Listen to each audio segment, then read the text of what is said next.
a little bit of bias. We wanted to make sure that money went out through Treasury because historically, money that's come from the FCC, frankly, hasn't been as effective and it's oftentimes come with too many strings. So the $220 million we got from the ARP money combined with some of the state funds, part of the $4.3 billion that went to the Commonwealth out of the ARP, really gave Virginia a bigger first wave investment at $700 million to partner with our local partners than on a per capita basis any state in the country, and other states are looking at that. So that's, great news, number one. Number two, I want to commend you all for, again, getting way ahead of the curve on legislation I think got passed a year, 2 years ago, with the ability to kind of leverage our utilities. And again, I think you guys hit it the right way, where you allowed our bigger utilities to go ahead and do that middle mile, which is a critically important component, and then to give the rural electric co-ops the ability through subsidiaries to do that last mile delivery. This issue kind of bubbled up in the middle of the infrastructure discussions. Other senators, even matter of fact, the chairman of the Commerce Committee was really pushing that, and I could say, hey, we already done that in Virginia. And that really makes the affordability issue in terms of getting dollars out in a most efficient manner much, much better. And one of the things I'm anxious to hear from you and get a little feedback, whether today or another time I mentioned this to Ray, is,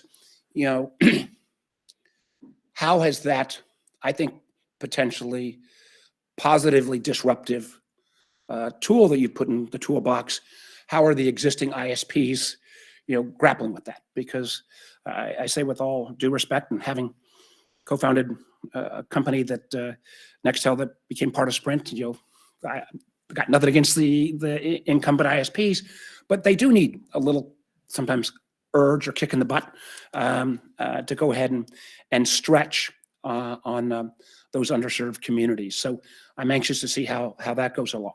Next piece is, as you know, we have out of the bipartisan infrastructure plan, which I was very proud to be one of the gang that put it together. I always make the comment, I work in the only place in America being a gang member is a good thing.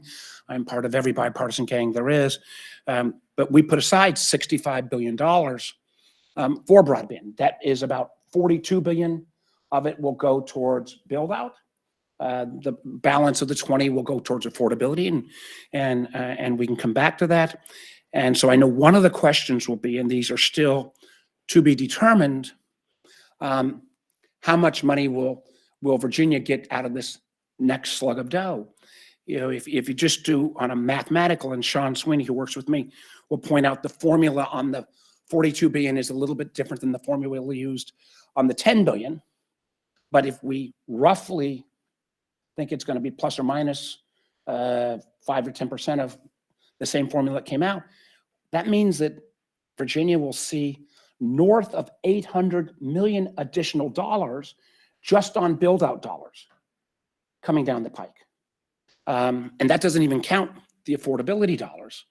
So one of the things that we're still working through, and I think about, for example, my friends in Louisa County, where they very boldly, even before they knew any of this money was going to be available, said they were going to commit, I think, with $30 million of local county funds to build out entirely in Louisa.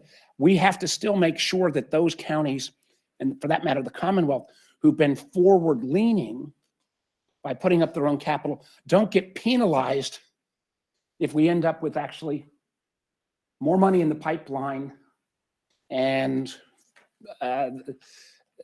not saying there's more money than is going to be fully necessary, but how can we charge in and out some of those dollars in a way that communities are forward leaning don't get penalized? Last point, the two other points I want to make before we go to questions. And one of them is this. I think, I know Governor Youngkin is going to continue this commitment. Governor Northam made it. We are clearly making a point that Virginia is going to be one of the first states to make sure we get everybody connected. But I think we have to set appropriate expectations. And that is in many jurisdictions, even though we may get to that 90, 95, even 97, 98%, there may be a few outliers that fiber to the home just becomes totally impractical. And while we've got, as we know, we've got this experiment down in Wise County with Starlink, Elon Musk's satellite company. One of the things I would urge this body to consider is what we provide. We have a menu of options, whether they be satellite, or I was with the president of Microsoft yesterday. They had big hopes for using some of the white space between the TV channels. And frankly, the FCC's been a little slow. That was going to be in some South Side communities. It's not really come along, but I would really urge this panel to think, what are the options we're going to provide for those homes that may not get fiber, even with all these dollars out there. And then I also wanted to raise an issue, which again may not be appropriate today, but I think would be thoughtful. I know, Senator, you've taken the lead on this, which is as we think about affordability and the $30 plan, I think it really makes sense. One of the things I was concerned about and had a very robust conversation, Ray, with our friends at Verizon, which is I want to make sure the existing ISPs are not upselling with that $30 a month, supplement. They don't use that to simply upsell you to a different product. The flip side is if somebody calls in and says, I've gotten this voucher, tell me what I can do with it. I don't think it's fair to say the ISP can't say, well, you can get this low speed, or you can apply it to a higher, and faster process. So setting some expectations around those plans, I think is very, very important. And promise last point before we go to questions, which is, I really think the Commonwealth ought to be, as we thought about all of these rollouts, again, oftentimes using the rural electric co-ops to finish. I think we're going to have so much money flooding into this space that there could be a real increase in prices on fiber optics, on the fiber. So how do we, one, get in line to make sure that we've got our supply secured? And then secondarily, because we are clearly going to move faster than Maryland and West Virginia and Kentucky and North Carolina, I would hope, and this is going to be one of the things, Karen, I'm going to try to talk to the governor about, whether we do an initiative at our community college to make sure that we're training enough installers so that we can, we build that workforce. Many of those folks are then going to be able to work even once we've installed across Virginia in adjacent states. So really exciting opportunities. And I want to commend all of you for your work so far, both the former governor, the current governor, the legislature. This is one more example where Virginia's taking the lead. So that was relatively short for a senator. That was excellent. That was perfect and such great information. Are there questions of the members, from the members, First Senator? Senator, you threw a couple questions right at me, so I'll be glad to Sure. kind of chat. I've been so proud of what our industry has done, kind of helping to lead the way and help to create the Virginia Telecommunications Initiative. And we're so pleased with the leadership you had to help direct the funds. And the focus we have been so committed to is getting to the unserved. We're really trying to get to the worst places now first. Mm-hmm. And that is what our entire focus has been. We worked very closely on the utility leverage program that you discussed. And one thing that was key about that was, the legislature approved Iraq to permit this because of the focus of the unserved. And so that was a commitment, and the partnerships that have been established, I think you noted, are leading the way. So we work very closely with all of the partners with that AEP and Dominion in that. And when we created Vati, it was important for us to all understand that everyone's technology cannot get to every nook and cranny. Right. And so it had to be technology agnostic. Mm-hmm. So again, this is something that we hope that as language is being crafted in DC, that you can help lead the way to make sure it's technology agnostic, but again, that focus on the unserved, because I think we'll hear there is still work to be done. And as you were noting too, the costs that we're now going to be seeing because of the flood of money, the lack of workforce to get it all done, because now every state is doing this, and the supply chain costs, there's going to be a bubbling point where it kind of gets challenging at times. On the affordability issues, we are so pleased. We have many of the leading nations, companies in this space have already started on affordability programs.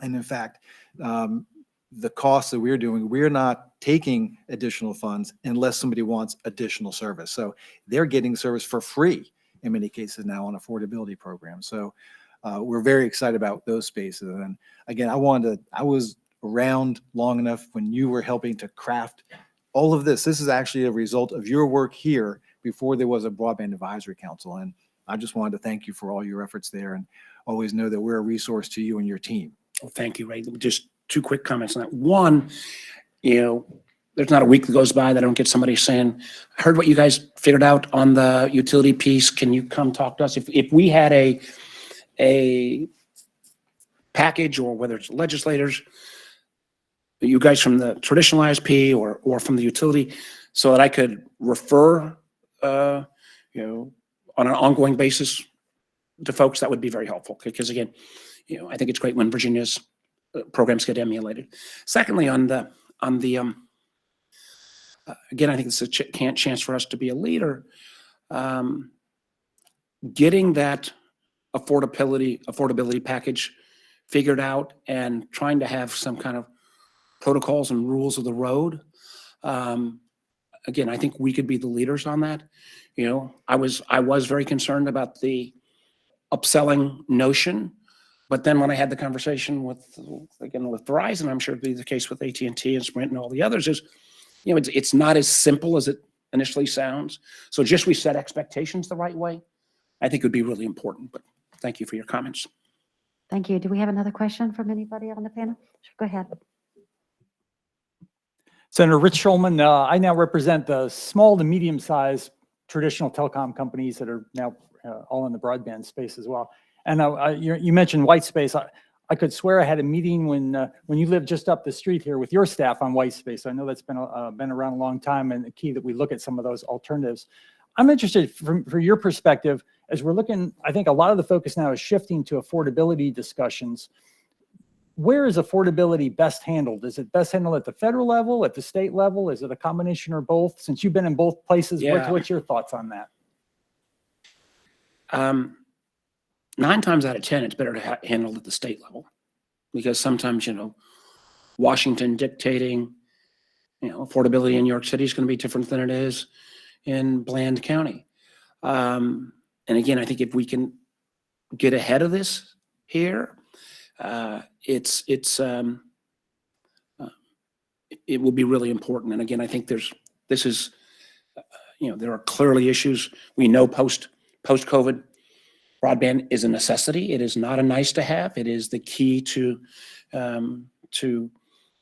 economic prosperity. I often said that with communities when I was governor, getting broadband doesn't guarantee you success, but failure to have broadband connectivity will guarantee you failure. And your ability to keep your kids in the community or attract new industry goes away. So I do think, I need to be better educated on how we get this affordability piece right. I've got a lot to learn, but I'd love to work with you on figuring that out. The other thing we've got, and I think, Ray made mention of the fact that we want to hit the underserved. One of the challenges we're going to have is the next $42 billion, which again, if we just do the math, if we got 220 out of $220 million out of a $10 billion bucket, just math alone would mean that would be roughly 880. You take on top of that the 500 that the government put in from ARP, and we're talking, round numbers, $1.5 billion plus, and that doesn't even count the local share or the utilities. We are not going to have, there's not going to be any excuse 2 years from now, 3 years from now, from somebody to say, well, we didn't have the money to do it. Matter of fact, we could see a glut of resource. But one of the challenges on getting that next $42 billion out is, and this has been a problem that has existed for years, it's those crazy coverage maps the FCC's got. I think as somebody who lives part-time in King George, on the FCC map, my farm's covered. As somebody who lives there, there's no connectivity at all. So what they're trying to do is they're trying to race through getting the maps done right before they put out the dollars. And again, how we can sort through that. Senator, I think, up in Loudoun County, they're actually trying to kind of self-source using the local community. I think that's a really cool notion, that if you kind of have it group source, open sourced on coverage, that could be a new tool. But again, if we could be part of that so that we really get to your point, right, the underserved and not simply overbuild is really important. Thank you so much. One last question. Thank you, Senator. Thank you, Senator Warner. Thanks for all you're doing to help the Commonwealth. Really appreciate all the work in DC and your prior work as governor. Really do. I think the Vati program is definitely a hallmark of the nation. It's one of the best programs out there for funding rural connectivity. One of the questions I had, and I have a few, is where are we with the process of the emergency broadband benefit going over to ACP at a reduced cost? So we have people who have signed up for EBB with a $50 per month subsidy, and now that subsidy is suddenly dropping to $30. Is there any thought about boosting that back up to $50 per month?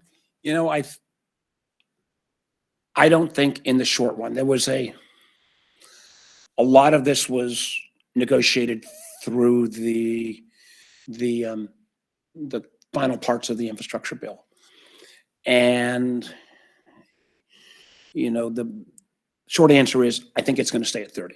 And the problem becomes, as we know, what is an affordable, appropriate speed plan today may be replaced by a higher speed plan a year or two from now. I think there'll be a chance to revisit that at some point, but I think in the short run, I think if I'm planning for the 24 to 36 month timeframe, I would, think about it as a $30 initiative. Thanks. Next one is about the electrical providers.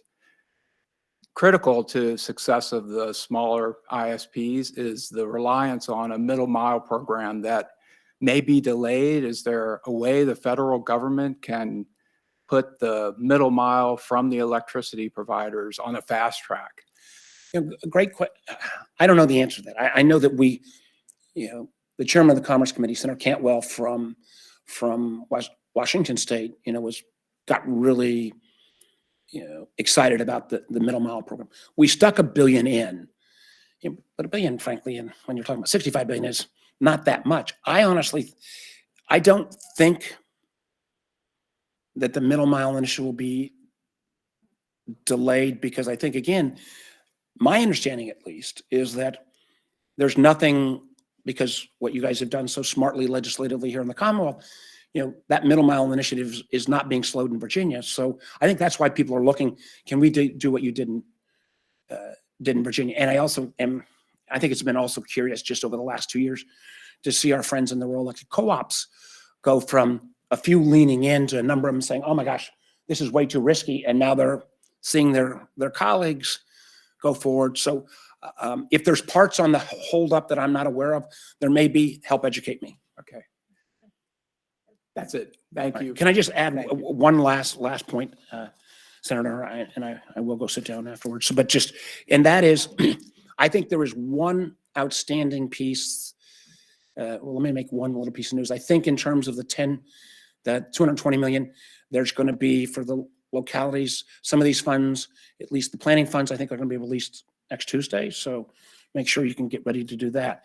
The piece that I'm still working through, and again, luckily it is broadly bipartisan to get this fixed, in that if a locality uses their ARP funds to do the local match,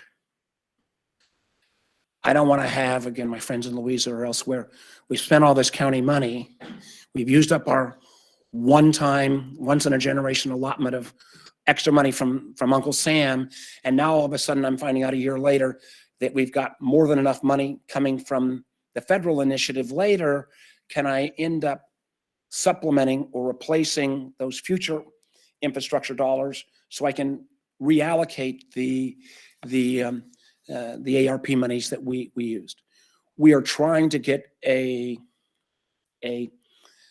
legislative fix to that. But what I would, in the very much informal advice, say, as you make these contracts, you know, if I'm a local county administrator, I would urge that local county administrator to make sure that your payment time frame, make it fall as far back in the stack as possible, because again, it may be able to be replaced just as more federal dollars come forward. But I hope to give you more clarity on that, and it may require a legislative fix. Senator Warner, thank you so much. I Thank you. really appreciate your Thank you, Madam Chair. expertise. You have been a leader on all of the infrastructure, and, you know, I just have. Well, I just want to keep being able to brag about what we're doing in Virginia. So you Well, guys keep up the good We are working work. really hard so that you can brag. We are really proud. I can tell you that when I joined the Broadband Advisory Council in 2016, we had $1 million to spend. And now, you know, we're upwards of $1 billion. So Come a long way. we've come a long way. The Commonwealth. And we thank you for being our great partner in all of this. Thank you so much. Thanks for making the everybody. time to be with us. And that's, I mean, Quiet and listen for a few minutes. okay. Really very much. I mean, it's a real honor to have our U.S. Senator here with us, our former governor. So we're really, really grateful to have you here. And next, speaking of a real honor, we have our incoming Secretary of Commerce and Trade, Karen Merrick, who is going to join us and speak for about 5 minutes, if that would be okay. We'd love to hear what your thoughts are on broadband and the economy. Well, thank you so much, Madam Chair. And thank you to the Advisory Council for not only inviting me here, but for all the remarkable work that you and the team has done here, Dr. Holmes and Tammy and the others.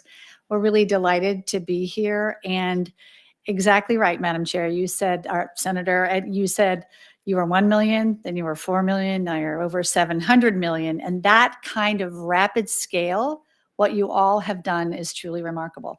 I also want to thank you, Senator Warner, for all of the remarkable work that you have done. We're very blessed to have you as our senator and to have your expertise and all of this support. Just a few things I would love to share with you about myself and my background. I grew up in a rural area. Both of my grandfathers were farmers.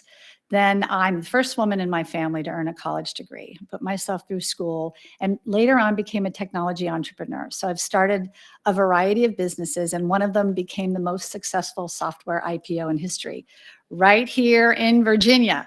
And so I've been an investor in Virginia businesses over many, many years, and I was very honored when the governor-elect invited me to serve as the Secretary of Commerce and Trade.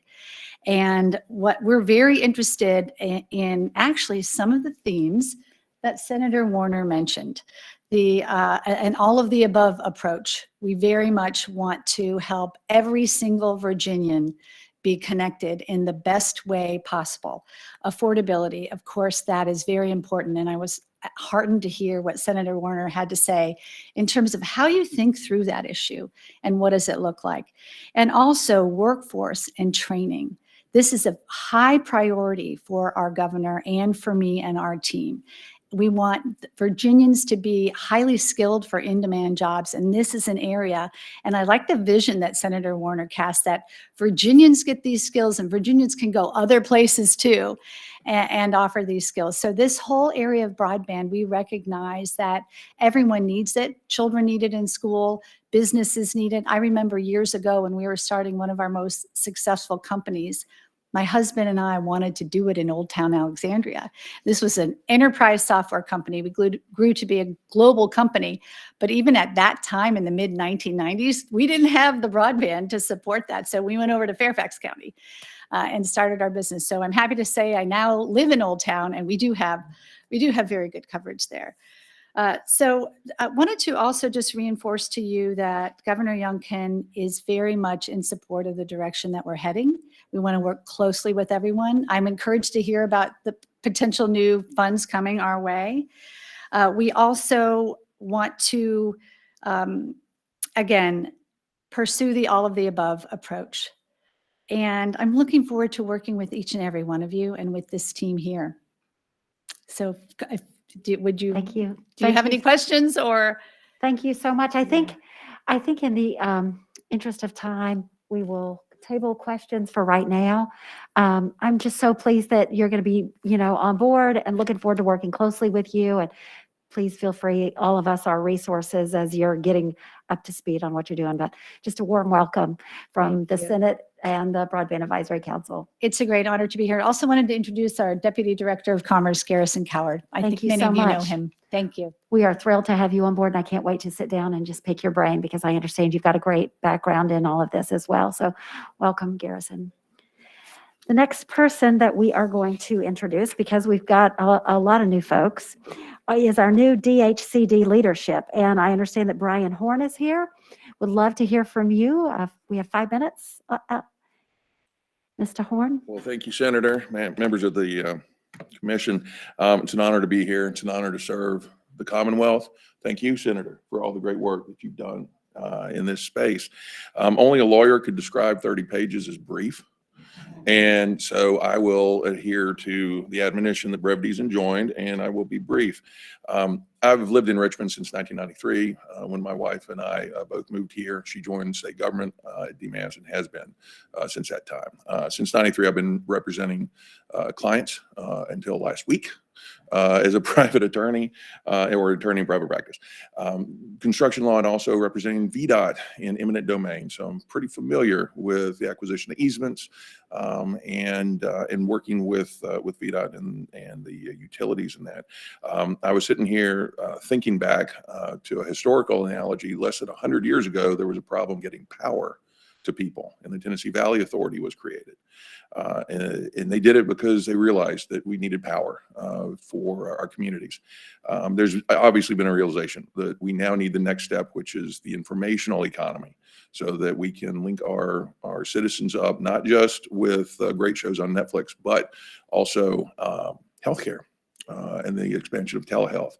Obviously, educational opportunities, both secondary school, elementary, middle, and college level. I'm kind of stating the obvious, but what I will say is I am honored to serve with this department and people like Tammy and Dr. Holmes. They are true subject matter experts. And one thing I can assure you is that I'm 100% behind the broadband concept, 100% behind the department will support it in that field. And I'm looking forward to working with you as a partner and working hard for broadband to get expanded, and so that Virginia continues to be a leader in yet another field. So again, thank you very much. Look forward to working with you. It's a pleasure to have you here. We're welcome to the team. We're very, very happy to have you here. And again, we're a resource for you, and we look forward to working collaboratively together. So thank you so much. I'd also like to just introduce Todd Weinstein, who I believe is in the room. Thank you so much. I'm looking forward to picking your brain too and getting to know you a little bit better and working collaboratively with you as well. And certainly my door is always open. So thank you so much for being here today. We have had one request. So there are a number of different broadband bills that are before the General Assembly this session. And one patron has asked for just a couple of minutes to share his proposed broadband legislation. It's Delegate Subramaniam from Loudoun County, my colleague. So if you could make it as brief as you can. We are on a timeline here, but welcome, sir. You have the floor. Thank you, Madam Chair, members of the Commission, and great to be here. Thank you for all the work that you're doing on broadband access and affordability. I want to talk a little bit about, we mentioned, Senator Warren mentioned earlier about how there's an access piece here, and we're doing a lot of great work on deployment. There's an affordability piece here too, to some of the federal money that's going to be coming down. And so there's a few initiatives that you, Madam Leader, and Madam Chair, and myself are trying to champion this session on the affordability piece specifically. So we're going to try to create a digital affordability and cost effectiveness plan, essentially. And there's two reasons for this. One, we want to be well positioned and basically in the front of the line to receive some of these affordability dollars. And so the legislation and the budget amendments are purposely a little bit vague because we want to be able to let the right agencies tinker with it as they see fit, as more guidance from the federal agencies comes down, so that we'll be best positioned to receive this money. And but it does have some guidelines that I think everyone will agree on. For instance, we have right now an availability map, a state broadband availability map. This will have a call for an affordability map as well. Second, there'll be a strategy for retrofitting affordable housing with broadband installations, some best practices for establishing grant programs, and finally some recommendations on how we can best take advantage of and conduct outreach about some of the federal programs. And so, again, I think this will be put the Commonwealth in a really good position to take advantage of and be in the front of the line for a lot of these federal grant programs. So thank you so much, and I appreciate it. Thank you so much for taking the time to come join us, and I hope you can stay for the rest of the meeting and hear the update about what's all going on. Looking forward to working with you. Thank you, Madam Chair. Thank you, Senator Warner and team, for joining us today. And thank you, Secretary Merrick and team. We will go on to our consent agenda, and I'm asking for a motion to approve the minutes from May 14th from our 2021 meeting. So moved. This is Delegate Krizak. Thank you so much. All in favor of approving the minutes, say aye. Aye. Any opposed? Thank you. That is approved. We will now have an update from Dr. Holmes on our progress with the Vati grants. Good afternoon. Thank you, Madam Chair. All right, Jill, you want to see the slides?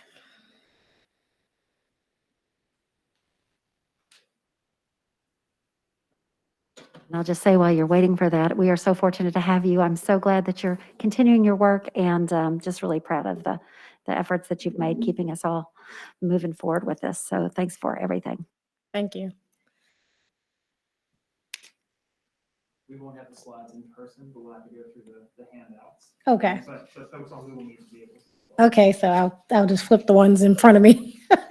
All right, so just to kind of remind folks, the responsibilities of the broadband office, the responsibilities have actually expanded since actually the last time we met. So I just wanted to kind of really go over really quickly what the office does. We do assist communities with broadband planning efforts. We provide technical assistance to stakeholders on accessing tribal and federal broadband programs. As you know, we have several federally recognized tribes within the Commonwealth, and there are federal programs that have been established to support those communities. We will be hearing from the folks at Virginia Tech regarding the status of the state broadband map, but we are in the process of updating that map. And then also, of course, today we're staffing the Broadband Advisory Council. And then as usual, we've been administering the Virginia Telecommunication Initiative since 2017. What's new is we are also in the process of raising up the line extension customer assistance program, and I'll talk about that in a little detail later. And then we are in the process, as a result of the investment of the ARPA funding, we are required to develop and manage a broadband project dashboard, which will be a public-facing dashboard where we'll be showing the progress of the projects, how funds are being spent. And then the last piece is we will continue to staff the Commonwealth Connect Coalition. The role of the coalition may change under this current administration. We are waiting for a direction, but as of right now, we will be sharing information to the Commonwealth Connect Coalition, basically any broadband legislation that's been proposed, but we will not do the typical advocacy work that had been previously done until we get further direction. So I just wanted to say the Commonwealth Connect Coalition is not going anywhere at this time. All right, next slide, Chandler. All right, so I just wanted to share with you the organizational chart for the broadband office. We are currently staffed with 8 folks. We do have a vacancy, as shared earlier. Tammy Bresky's with us. She is our new Vati program manager. So we recently promoted Tammy to that position. So if you're looking at the org chart, the shaded boxes are our positions that are either vacant or funded by ARPA. those positions have been approved, and we will be advertising those openings soon. So we'll be hiring a program analyst as we build out the new dashboard. We'll need someone to help us collect the data and be able to utilize that with the dashboard. And then, of course, someone to administer the new line extension program. And then we do need to replace Tammy because she moved up, and then hire an additional technical expert around the technology. So to give you an update on Vati, just in the slides, I'm not going to go through the fiscal 2017 to 2021, but as Evan would say, I'm going to channel Evan, who's the former chief broadband advisor. We've been doing broadband before it was cool. We were doing it before it was a thing. And so the Commonwealth made significant investments, before the pandemic happened. And as a result, 140,000 residents in Virginia had access before the pandemic. And what I really want to share with you is the current state of the Vati program. We did make announcements in December. There were 57 applications from 84 localities requesting $943 million in funding.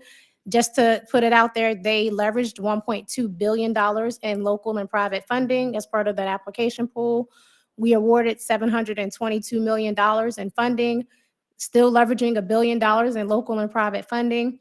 In that case, we were able to fund 70 localities who will be fully universal coverage as a result of these investments, increasing our number of connections by an additional 278,550. And Shelley, did you want to share the map at this point of where we've made our investments? So we're going to switch slide for a minute. And what you have in front of you is a map for those of you in the audience, and then, yes, on the dais. So this is the map of where we've made investments through the Virginia Telecommunication Initiative since 2017. And as you see, there is a footnote. Mike Hope is here. He does represent Albemarle County. We've had several localities that have come in through various rounds on the Virginia Telecommunication Initiative, steadily checking the box as they try to get to universal coverage. So what you'll see here is the most recent grant. So you may see your locality colored in, but they may have come in for grants in previous years. So I just wanted to share that as a footnote. All right. Next slide, Chandler. 1 minute. All right. All right. So I just wanted to also share an update on the funding sources breakdown. We do know that we received $700 million in ARPA funding. That funding was actually broken out through 2 pots of funding from ARPA, state fiscal recovery funds and capital project funds. And then we still had our allocation from the General Assembly of general fund dollars of $50 million. What you see here is the breakdown by source, and then you also see what we funded out of the buckets. What you're not seeing is the administrative dollars to continue to administrate the grants. As you all well know, federal money comes with federal strings, so there are additional requirements that not only our agency, but our locality partners have to implement with the funding. And then the other thing is we also make contingencies. A lot of our planning districts came in for funding this round of Vati. Many of our planning districts had never triggered having or used to do a single audit, which is an increased cost to them in terms of administration. So we are covering those costs for our planning district commissions as they administer the federal funding. So all of the money that was allocated between the general fund dollars, the state fiscal, as well as the capital funds were all allocated this last round of Vati. Next slide, and I hope my slides are out of order. Which one is the next one, Chairman? Okay, did I flip too fast? Oh, yes, I did flip too fast. So we are currently estimating, and I know Senator Warner talked about the new FCC map. As you all know, the current FCC data significantly overstates coverage within many communities within the Commonwealth. And what I wanted to share is, we started out with 500,000, estimated 500,000 locations without access to broadband. We are currently thinking we're about plus or minus 50,000 remaining unserved locations. Part of that is in the last round of Vati. We weren't able to fund everyone. We actually ran out of money. So in the last round of Vati, we had about 22,000 locations that were not provided any grant funding through the most recent round of Vati. And then we estimate about 25,000 remaining unserved locations that weren't part of a Vati application that was universal, as well as we do have some localities that still have not come in to apply for Vati funding. So we want to have a better understanding of what those communities' needs are around broadband needs. So I just wanted to share that with you. This is public information now. And again, you'll hear from Virginia Tech momentarily. as we build out the new broadband map, we anticipate, there may be some fluctuation of those numbers, but we think this is a good estimate. Next slide. Line extension? Okay. All right. So the line extension program, and we make an acronym for everything, as you well know, it's called LECAP. I tried to call it VLECAP, but that didn't work out. To support the extension of existing broadband networks to low to moderate income residents. So this is what we're calling our drop connection program, where you've got folks who are a distance from the road or from the terminal will be able to cover those costs from the terminal to their home. This is a program that will support low to moderate income residents. And what we're doing is currently working with our planning unit to define what that is. One of the things we wanted to be mindful of is not to pick on Loudoun County, but incomes in Loudoun County are very different than incomes in Wise County. We wanted to be very mindful of how we implement the program. And we've actually been able to identify a way to look at eligibility based on census blocks so that the incomes would be focused on the area in which the families live versus across the board, across the state. And we'll be sharing more on that soon. And this program will also be run directly with the internet service providers. So we'll be working directly with, Ray and Rich's companies and the cooperatives who have residents who cannot access service because they have this drop connection fee requirement. Unlike the Vati program, which is run through a unit of local government. And currently we have $16 million in funding over the next biennium, $8 million and $8 million. And the program we anticipate will be up and running by April. All right, so that's, yep, I went through both slides really quickly, Chandler. So at this time, I'm actually gonna defer to Tammy and she'll come and talk to you about the grants management process of the program. Thank you so much. Excellent presentation. All right, there we go. All right, thank you very much. So a little talk about the Vati grants management process. After the announcements, everybody's like, when are we going to get our service? So to give you a quick rundown, we have contractual meetings to finalize project metrics. That's how we create our contracts. Then we go through the contract execution. And then once the contract's executed, we go into project implementation. I'm going to talk about a lot of these things on the next slide. So Chandler? So right now we're in the process of contract meetings. We're about halfway through, and we have our last contract meeting, I think, on February 4th. So this is when we get to meet with the grantee and then all the partners with them, the ISPs. If it's a PDC, we ask for the localities involved to come so that they understand what is needed to get this under contract. We talk about double checking the budget. Did any of your match change or any of your leverage change, making sure that we have the right metrics on there when we do that.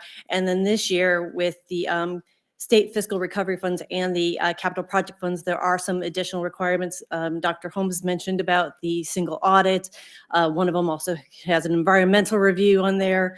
So we want to make sure everybody understands what is needed to get everybody under contract. And so, everything comes in, we get you guys under contract, and then we go into project implementation. So we require monthly reports by our awardees. We request quarterly remittance reports. That's basically them asking for us to pay them the Vati funds. And then at the end, we ask for a closeout report. And then there's an additional 6-month and 12-month closeout report where we ask for the number of subscribers because we want to double check on that take rate. You might have had an estimation of a 35% take rate. And if you get a 50% take rate, we want to be able to celebrate that and understand what your success was. Maybe you guys put in a marketing program that we can help another locality emulate to help bring up their take rate. So we do a lot of that, and that's why we ask for a lot of these reports. As for compliance, we have a lot of internal practices. This past year for 2021, we put together a cost performance index. It is a PMI measure that measures estimated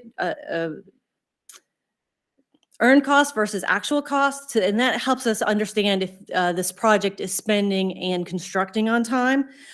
We have an internal monthly risk assessment where the team comes together and talks about all their projects because, well, I might be working in one locality, their partner is another partner that another project manager has, and we want to see if they have that same issue across the board, if it's a ISP might be having an issue, or if there's a locality issue. So that way we can help each other out with our grantees to make sure we get everybody on track because, we want to be very successful for this.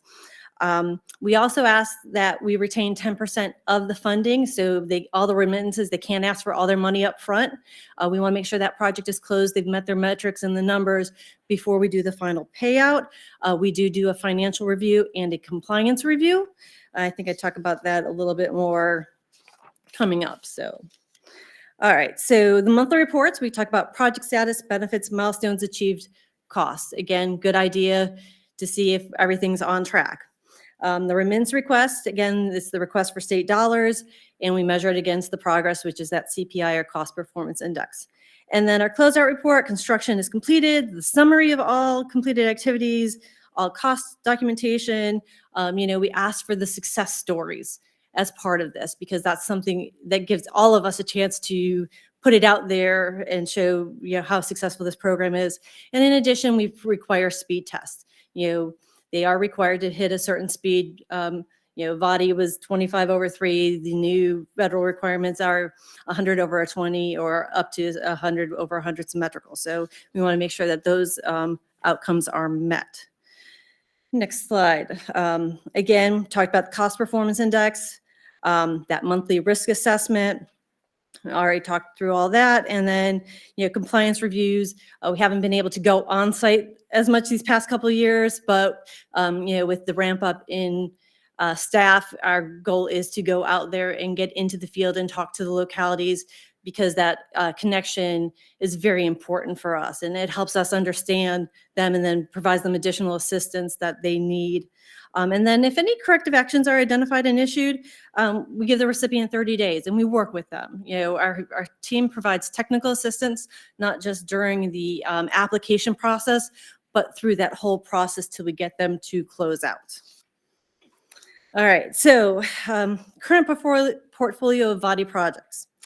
There were 47 Vati contracts, not including the 35 from 22. We currently have 25 open contracts. We have 18 construction completed and closeout process underway, which means we're doing a financial review. We're waiting for that final report because they're waiting for remittances or invoices to come in. And we have 4 actually fully closed at this point. We did have 19 open contracts that were granted a timeline extension. Supply chain and everything has hit the industry pretty hard. And again, we have 35 pending contracts for this year that we are currently completing contract negotiations for. And I guess Tamara and I can tag team any questions you all may have for us. Thank you so much. That was really helpful. I don't know if the whole panel knows this, but we've invited members of local governments to join us today because when we were at Vati, at VACO, the Virginia Association of Counties, I was presenting to them and they had many, many, many questions. You have addressed so much of that about the accountability piece and exactly how to understand what the timeline was. So I am very grateful for your presentation, Tammy. Are there questions from the panel here? Yes. Madam Chair, I have more of a comment than a question. I want to give praise to Dr. Holmes, Ms. Bresky, and now Mr. Horn, who's joining that the Vati program, being a recipient of federal programs and the state-supported programs. I can honestly say Vati is run much better, much cleaner. And I just want to say from the electric cooperative side, we all thank you for what y'all have done and the lack of aggravation, I'll say, that we do not have with working with the DHCD through the Vati program. So really thank y'all for that. Y'all run a very, very good program. Thank you so much. Are there other questions from anyone else in the Broadband Advisory Council? Any Broadband Advisory Council members on the phone have any comments or questions? Okay. Again, I just want to thank you all for your expertise and for making this the best broadband expansion plan in the whole country and being a leader. And we just really appreciate you. The next, We turn it over to Yes, Virginia Tech. yeah, so Brandon Brandon Herndon Herndon will should be be next. next with the Virginia Tech Center for Geospatial Information Technology to give us an update on the statewide broadband availability maps. All right, thank you, Madam Chair and members of the commission. Can y'all hear me okay? Okay, great. My name is Brandon Herndon. I'm the director for the Center for Geospatial Information Technology. I'm going to go over the fiscal year 22 broadband data collection summary that we performed over the fall. Next slide, please. A little bit about CGIT.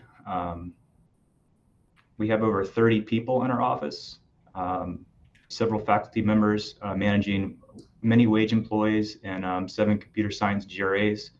We specialize in full stack development of geospatial decision-making applications. Next slide, please.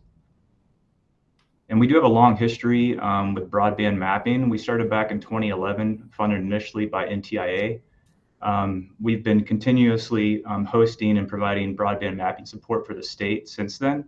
In 2016, we led the collection for the governor's RU Online Virginia campaign, collecting over 13,000 speed tests and survey responses and delivering a final report to the Secretary of Technology. We have a current version of our map there linked, and this includes the ability to view vertical assets, census population, and several other layers and data sets based on broadband coverage for the state. This is based on current FCC 477 data. Since 2017 to 2020, we didn't have any additional funding for development, so it was basically maintenance mode. And about a year and a half ago, DHCD started leading the broadband program in the state. It was formerly led by CIT, Center for Innovative Technology. And in FY22, this year, we received a significant plus up to perform Virginia's first broadband data collection and overhaul the existing mapping tool with that data. Next slide, please.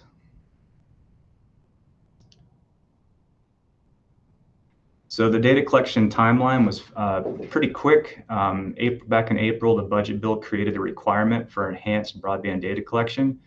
This is based on current FCC's third order. July 1st, 2021, our contract was renewed with DHCD to continue the current broadband map, collect the new data, and develop a submission portal for providers to submit data to, and overhaul the current map as well. So a lot on our plate this year. So we worked hand in hand with Tamara and her team with DHCD and in the fall, and we released the first public submission guidelines in early October, and actually stood up the broadband submission portal and started collecting data on November 15th.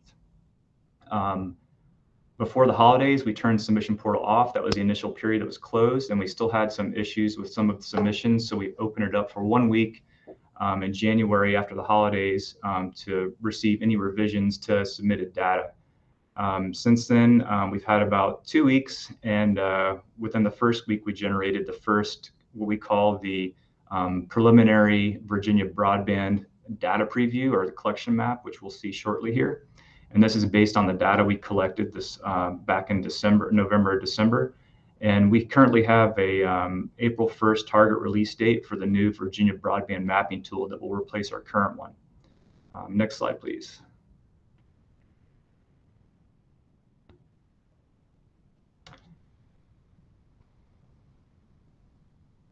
So I wanted to go over a few data collection results and challenges, and some information on statistics of the data we captured.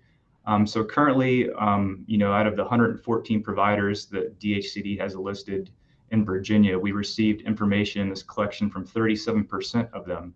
That may not seem like a lot, but we did capture a lot of data from the big providers.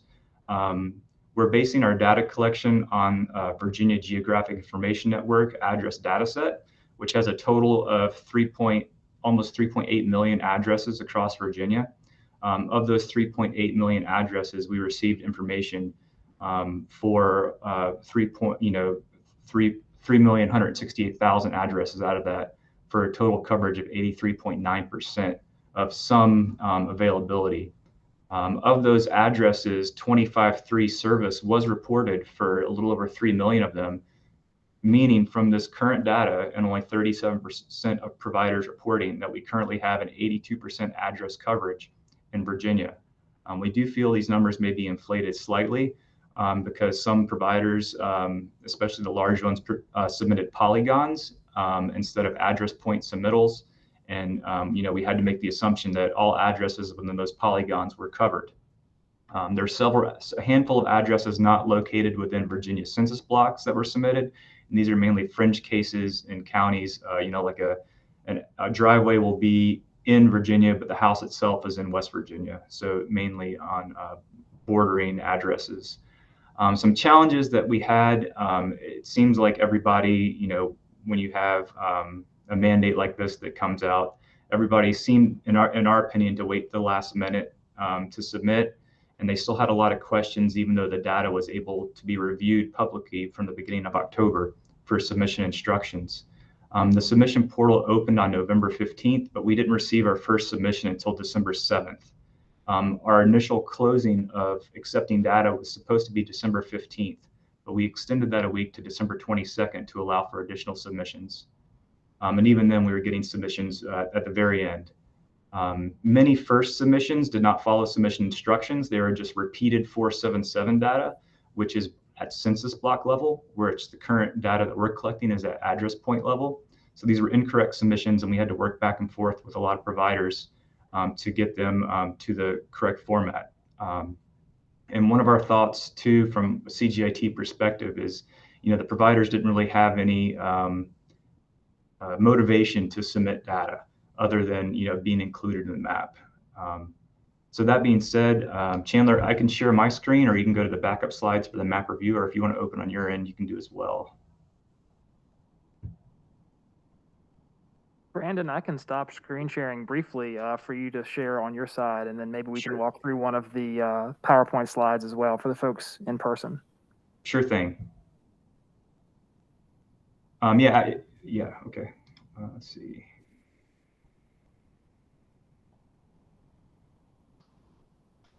Okay, so I'm, you see let me know when you're, let's see it. Yes, we can see that. Okay, great. So here is our preliminary 2021 collection. And this is live and everyone can access it. So I will link this in the chat as well so people can drive it around. So what I have shown here, and you can see the legend in the bottom right, is the pink is the current FCC 477 data. And one of the issues with 477 data is it's usually lagged about 18 months. So that's why you see the date on this as December 2020. So we're showing December 2020 data, but that is actually the most current FCC Form 77 data that we have. Another issue with Form 77 data, for people that aren't versed in it very well, is if a provider can provide service to one address in a census block in a reasonable amount of time, I believe that's the verbiage, they can count that census block as served, even if no address at all in that census block is served. So the FCC 477, just inherently based on the verbiage on submissions and how they submit, is usually very overstated.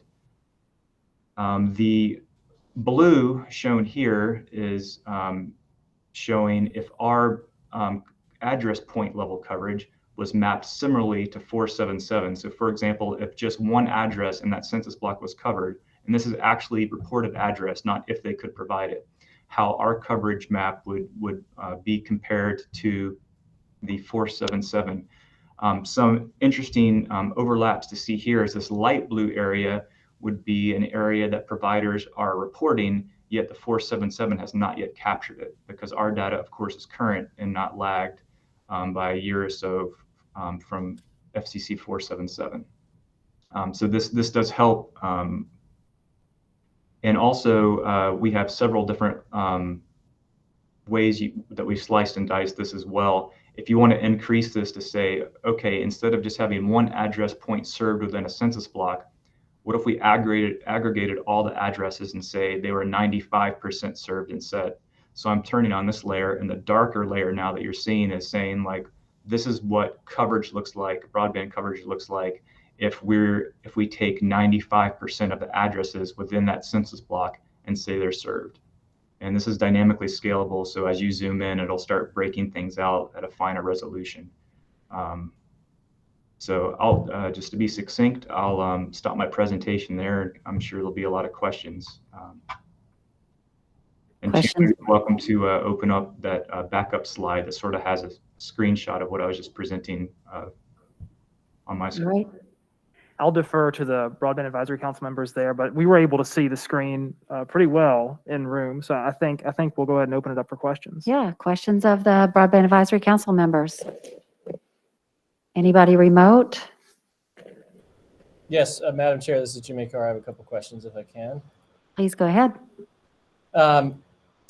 Back to your slide on the 114 providers, you mentioned that came from DHCD. Is that just the total number of 477 reporters in Virginia? How did you come up with a universe of 114? Jimmy, this is Chandler Vaughn on this end. We came up with that number from a combination of looking at which providers report Form 477 data. There are also some internet service providers out there that don't report to the FCC. So I mean, that's a mixed bag of our knowledge of ISPs out there and who report Form 477. Okay. And then Brandon, on the 3,168,000 and change addresses. So is that parcels or locations? Which VGen data set is that? Those are VGen address points. And each VGen address point has a unique VGen address ID. So initially, that's how we were trying to get unique IDs for each address within Virginia. And this is based on, it's released quarterly, this VGen address data set, and then we were utilizing the Q3 data set to be specific. Do we have any other questions? Next person who has a question? Hearing none. I thank you for your presentation. That was really informative. Next on our agenda, we have the public comment, and Chandler will call upon those who have signed up. We are going to keep it brief. 3 minutes per person. Chandler, you go ahead and open it up. We'll open it up to folks in person first. If anyone in person wishes to provide public comment, please step forward to the lectern. Now we'll open it up for folks online. If anyone joining us through Google Meets would like to provide public comment, please introduce yourself, state your name, and then we'll start the 3-minute timer on our side. Any public comment from folks joining online?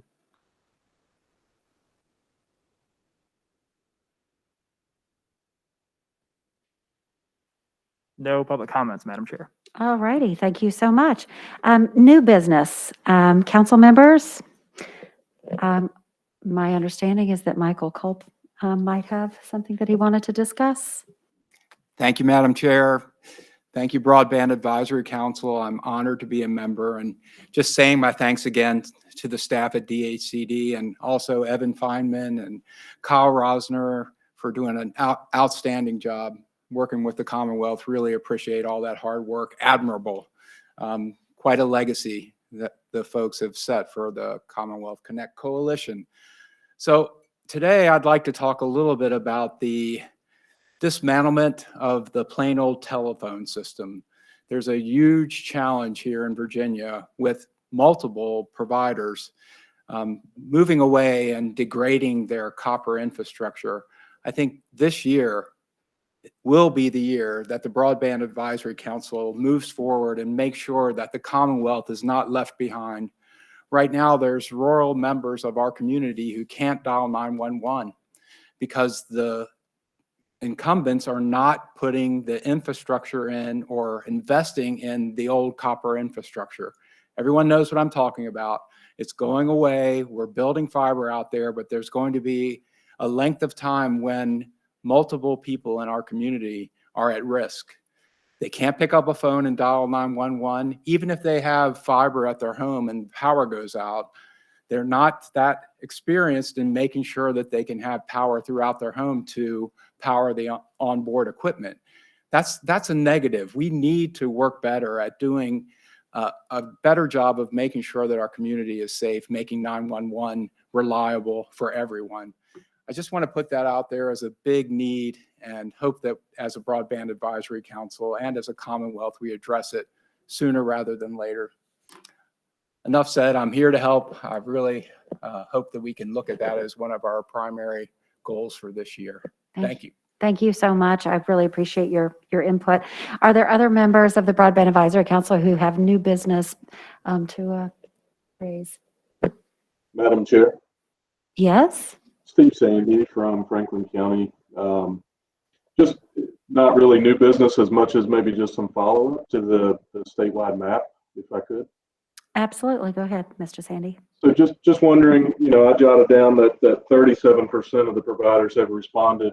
I'm wondering from Brandon or Dr. Holmes or others, is there ways that the state and/or localities may be able to help bring that number up to get more of these incumbents to report some of their information, and maybe some thoughts on that? Thank you for that question, Steve. So what we're doing is, as we're out doing the contract negotiation meetings, Tammy and her team know exactly who the providers are that have not provided their data to Virginia Tech, and we're using that as part of our contract negotiation, to be honest with you. So remember, Tammy said, as we go out and do these meetings, we not only meet with the applicant who was the awardee, their ISP partner is at the table. So we say to them at that meeting, hey, we recognize that you did not submit your data. We cannot issue this contract to this partner until you all also submit your data, or at least have a conversation with Virginia Tech. Because as Brandon said earlier, some of the providers weren't really prepared to start submitting the data. Of course, a lot of it was hinged upon the FCC developing their new process. So we're actually ahead of the curve, ahead of the FCC. So we want to also be flexible, but also mindful, because this is written in code. It is mandated by law. And if these providers we're not at the point of like penalizing folks, but we want to be mindful of, this is a requirement. We really need the data to continue to deploy broadband throughout the state. So what I would ask, I do know that there's some localities that are not coming in for Vati funding. If they are partnering with the ISP, please reach out to us and ask us, hey, have they actually complied with the law? We can share that. If it is public information, we can share that with them, so that as you all are, I know some counties are doing some build outs on their own. I would ask my community partners to have those conversations with those internet service providers as they are issuing their local dollars for broadband expansion outside of our efforts. Anyone else on my team want to jump in? Thank you. Did that answer your question, Steve? Yes, thank you. And I was hoping that was part of what was happening, is that we would use some of these new grant awards as leverage to help get more of that data. And then finally, I'll just reiterate Michael Culp's points about 911 and the ability for all of our citizens to be able to reach out through the 911 system in emergencies. And so I do agree with him that that's something we really need to take a serious look at. Thank you so much. Do we have other questions, comments from members of the Broadband Advisory Council?